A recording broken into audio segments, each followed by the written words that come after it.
Hello again, you beautiful infinite beings, right onto your path of exploring the infinite, your infinite potential, your infinite truth, and ultimately your infinite self.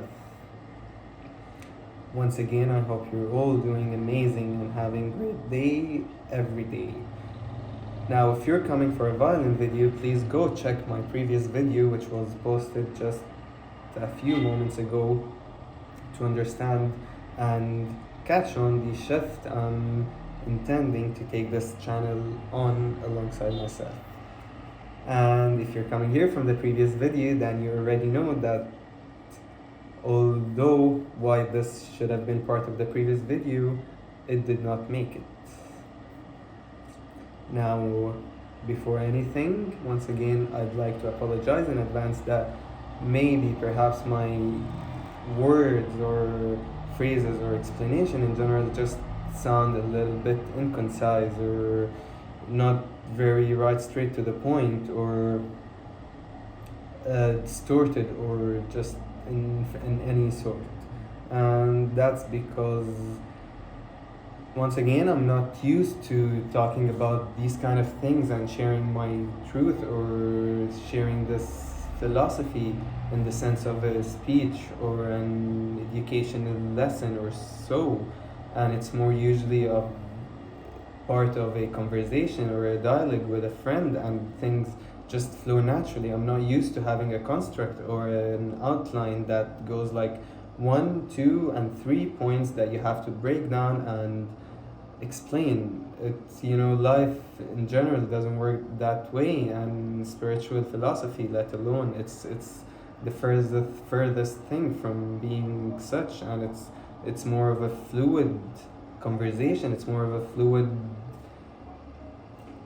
knowledge that just flows one after the other, and it's not something that's limited by a construct or an outline. And because it's never a linear equation, there's always more than one reason, there's always more than one meaning, there's always more than one intention, more than one answer, it's never just one question or answer or reason or cause or effect or solution that's possible. It depends on many different factors, and that's why I might be going back and forth to an extent, trying to just being the idealist that I am, very keen on sharing all that I have to offer, that I sometimes might come out as redundant. And that's why I believe that the best way for me to share and express myself is through podcasts.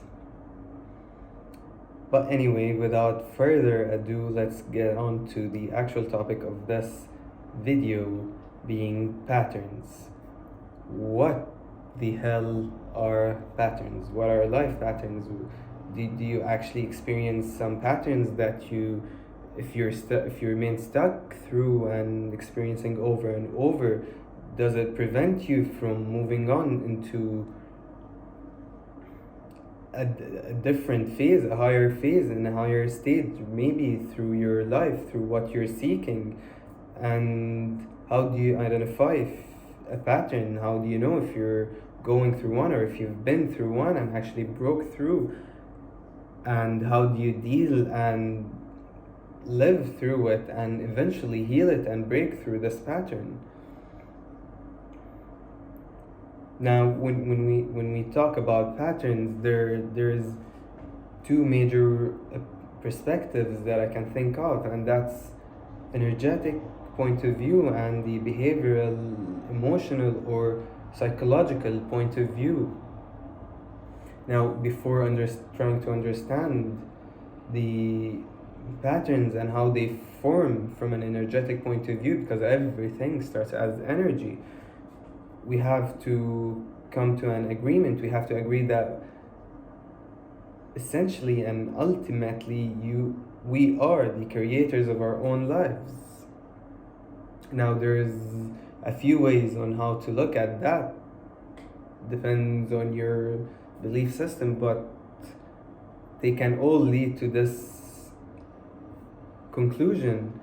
But that's for a different topic. We can talk more about energy. This is a whole different topic by itself. And for a different video at some point.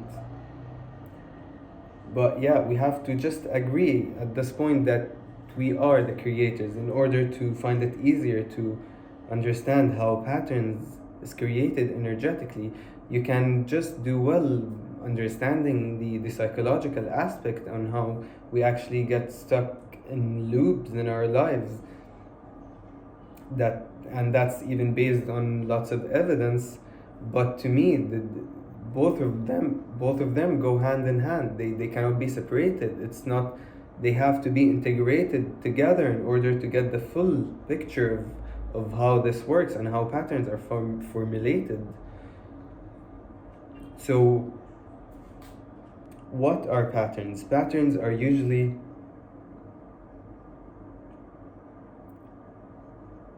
a certain aspect that's experienced over and over, a certain perhaps emotion, a certain behavior, a certain life experience that keeps repeating itself over the times and trying to show you something, trying to tell you something. But in general, it reaches a climax in which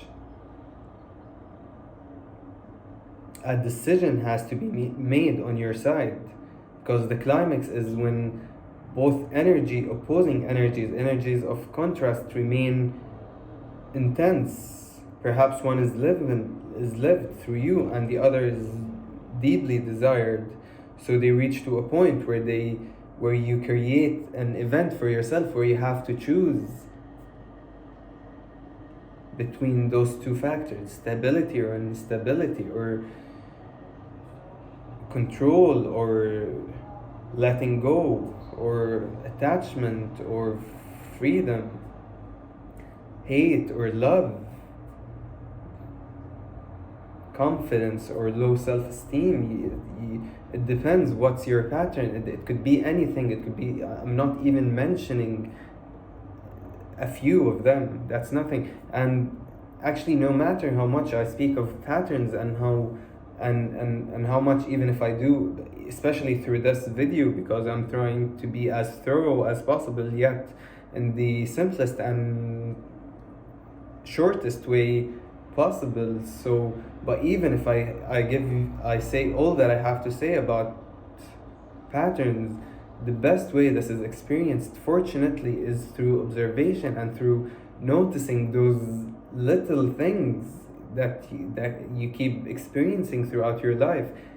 And they usually come at a similar time during the phase. Usually the climax happens at a similar, after a similar event in a cycle, meaning that you can experience right after you get that fulfillment, your deep fulfillment, whether it's for a relationship, whether it's for a job, a lifestyle in general, or for anything. You have to experience some kind of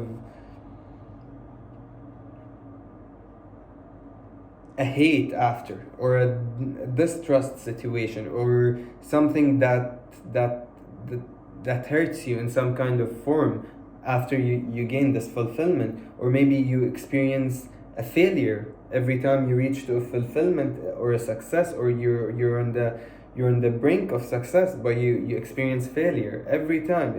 If you see, in achieving anything, in doing anything, in having anything, it doesn't matter, but it just will keep repeating itself until you take a different path, until you make a different choice, until you break outside this pattern. Usually the difference you have to make is the hard decision. I've mentioned that I've been going through the most unpleasant situation I've ever been through in my life at this point. It's not that I've reacted the worst to this through my life. I've reacted worse to less intense situations prior to that, but this even makes me more proud. It makes me, and it tells me how much I've come forward, how much I've evolved, how much I've healed within myself over the times, because I know how I would have reacted to such an extreme incident a couple of years ago. And to see that, it's because you've this happens when you work on understanding the patterns of life, when you learn to look from a higher perspective and not get very attached to the practicalities and limited sense of reality to this occurrence happening in your life. This situation that I've been through, of course, it taught me, with such a magnitude of a situation, usually comes as many lessons within it. But it taught me a lot. But two major lessons that I'm seeing throughout this experience up until now is that I'm being challenged with two of my major challenges in life, that happens to be two patterns that I've been experiencing, that I've experienced at least another one time before, but I did not change.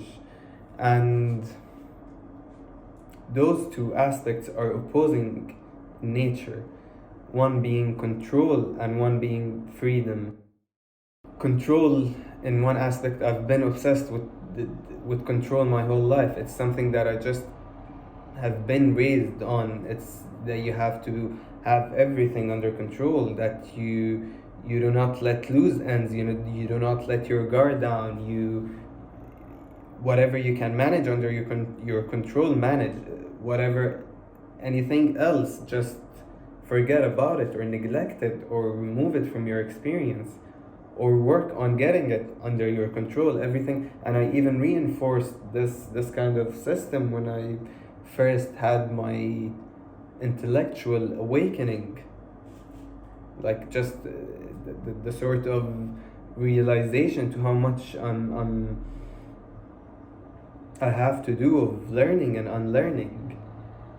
And actually this was something that I reinforced, yes, to have everything calculated, to not let myself be vulnerable to anything, to any external factor, to others, to events, to my environment in general, to anything, and to just have everything, the entrances, the exits, the solutions, the possible outcomes, the possible consequences, the negative drawbacks, everything, have them all on a map and before experiencing. And I can't imagine how much that made me miss out in life, because I've been doing that for a long time, and so I've decreased it to a very great extent, but never did let go of it. And then on the other hand, those are actually two ways of how a pattern forms. I hope you're following along and coming to see the picture here. Is that this is one way, which is through something that has been deeply embedded in you at a very vulnerable stage in your life, most probably childhood or any other vulnerable stage when you were really dependent on someone to give you any kind of vitality, any kind of life support, any kind of comfort. When you're in dire needs, others tend to affect you with their own patterns easier. And that's why ancestral there's such a concept as ancestral trauma or ancestral healing. It's because this is the ancestral. Your great grandparents are gonna raise your great grandparents the same way, and then you're gonna raise their children the same way, and then they're gonna raise your parents the same way, and then your parents are gonna raise you the same way. For the first probably 5-6 years of your life, the only input you're getting, the only core values and standards and morals and ethics you're getting are just your families, or just your parents, which have been passed on for generations. Unless someone has maybe broken the pattern in this specific area, then you don't get this, but you get the thousands of other patterns along with them. And so most of our life patterns that stays with some for a lifetime even, and stays with most for a very long time, if not forever as well, are gained through the first 10 years of our lives, which you're basically grasping on and trying to make sense of life in general, first through your parents, then through society and early society. And the values you might, if you're not fortified properly in your raising, you're gonna get on to many patterns. You're gonna develop many patterns because you're gonna have to formulate some coping mechanisms at some times, or defensive ones, or any sort of mechanisms if you're not having a proper outlet, for example, or if you're not having a safe environment or a stable environment or a comfort zone that you feel so antagonized. And those are all things that cause you to just keep gathering on patterns and values and extremes and absolutes that live deep into your subconscious that you can never break off out and become limitless or become free on the other hand. So, and that's how a pattern can form. Then it could even form at a later stage in a relationship, for example, where there was a huge value put on by a certain partner and not so much by the other, or regardless, it's just when there was a great dependency on unconscious dependency on one another, and one tends to, if something happens, another pattern formulates. If you're relying on someone to give you all the love and all the worthiness and all your value, and then this thing even betrays you, this person even betrays you, or breaks this trust bond that has been created, then you stop feeling that you have any of these, neglecting all of the other sources that you could be getting this from, and then formulating a pattern of unworthiness or hate or distrust or just sadness in general.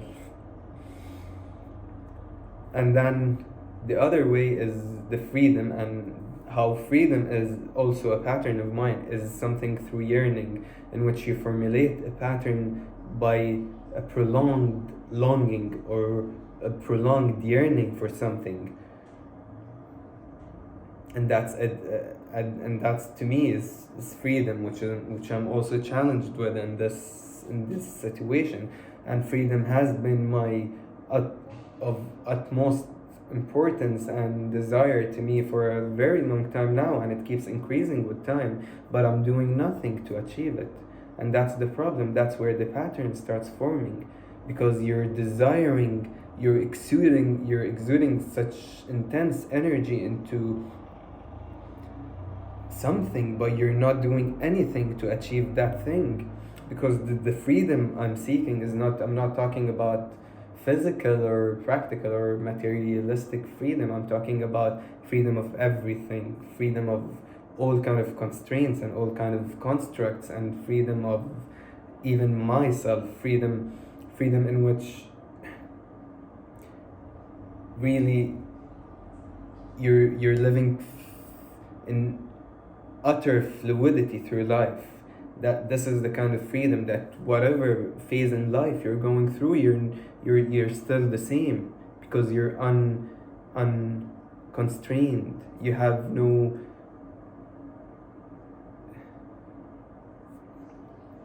things that you're relying on to provide you with any internal satisfaction, because you're free of the self and its needs. So if I'm the way I desire it, and the way I envision it, and the way I've even have a full-on clear life plan on how to be able to be able to continue living in as part of this world we're living, but yet having this kind of freedom. And I'm not doing anything about it, or I wasn't doing anything about it until just recently within this situation, because I was in a comfortable place and I was just relaxed in that phase, and I was just, so I created this contrast through yearning, where I have the need for, and the funny thing, the irony here is that it's sort of in this specific situation, it sort of is trying to show me that through giving up one, you can gain the other. Those are two unrelated challenges to myself in my life, but they never coincided, or they never proven to be of opposing natures. But in this incident that I'm living through now, it's showing me that I actually need to give up my obsession with control, and I need to give up control. I need to stop hanging on to, even though I'm going through a situation where I have no control over a great deal of my life, and I have also no freedom over major parts of my life. So it tells me that it just presented itself to me in a way that it shows that to gain this freedom, I have to give up this control. And that's what's basically I've created for myself. I've very deeply yearned for freedom, for that kind of freedom, but I was still every time reinforcing my control, reinforcing my trust in having everything under control and not just letting go. And this energy in myself built against this energy until they reached a point of climax. I've been living through this is how you live through it, through the pattern. You live through it as in you're dissatisfied because you don't have the exact freedom or lifestyle you're living, but you're living through it because here you're enjoying some other kind of things. And you know you ensure it's a pattern when it finally reaches a climax. The climax being the situation that I've reached. Because prior to this situation, I was just living with my freedom as a wish, as a far-fetched wish, as that kind of freedom that I'm envisioning is not yet anywhere close to my earnings. And yet I'm living a life of control, a life of rejecting the freedom and giving many things control over myself, and in turn getting other privileges of control over other things. And you see, it just grew up in contrast until it reached the climax, being where you have to choose one, where you have to make a decision here. And if you want to break this, if you really want to go on and catapult towards the life you're envisioning, or towards what's beyond this pattern, towards what's beyond these kind of feelings, and what kind of life is possible outside this pattern, is making usually the harder choice, which for me is that I have to give control even over whatever is left under my control at this point. And that somehow you don't even have to see it. It doesn't necessarily be a given thing that if you exchange this for that. No, it's something that happens once you take that leap of faith, because this pattern that have formed for tens of years and has been reinforced over and over, it's not just gonna be easy if you want to break through it. So if you want something that goes against your pattern of control, prove it. And you kind of create the situation to yourself, because your higher self, your truth, your source knows that this thing you're envisioning, you cannot go there with carrying low self-esteem or hatred or disgust or unworthiness or in agony or antagonized or with the feeling of being victimized or any kind of those feelings, because those are low frequency feelings, and usually the things you're envisioning are higher frequency than where you are. That's why you're still wishing to be there and you're not able to be there, because if you're reached and aligned yourself with this kind of frequency, you would have already been there, or you would have already been able to have that within the grasp of your hands.